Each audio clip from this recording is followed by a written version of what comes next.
Voyager, c'est se confronter au réel et partir vers l'inconnu. C'est un sentiment unique, c'est excitant, mais parfois effrayant.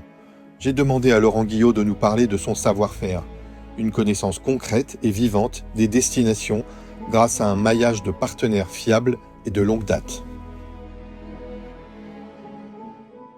Alors Laurent, est-ce que vous pouvez nous expliquer un petit peu le parcours d'un client quand il s'adresse à Étendue Sauvage? La chose essentielle pour nous, c'est de pouvoir échanger avec lui. Donc on a beau être dans un monde très tech, internet, réseaux sociaux, échange d'emails, etc.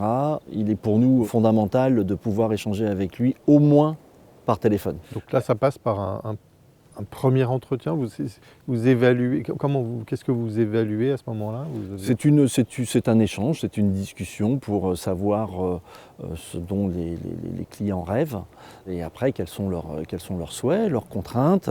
Travailler sur une première version de voyage, c'est un peu comme un architecte en fait pour construire votre maison ou pour décorer votre appartement. Avant de vous faire des plans très précis, il va vous faire un croquis. On va partir d'un synopsis général de voyage et puis petit à petit on va rentrer dans une conception qui de toute façon sera sur mesure, qui va faire en sorte que des éléments vont se combiner pour faire un voyage qui va être unique avec des petits add-ons qui seront pas forcément d'ailleurs connus par le client et qui vont venir ponctuer comme ça son voyage. Alors voilà, j'allais dire, oui, il peut y avoir des surprises parce qu'effectivement entre ce que s'imagine le client, après effectivement il y a votre rôle de conseil, mais est-ce que vous ajoutez des petites surprises qui font que aussi là il arrive dans une fraîcheur totale quand il découvre son voyage? Oui, on aime bien rajouter des petites ponctuations pendant le voyage qui sont généralement inattendues.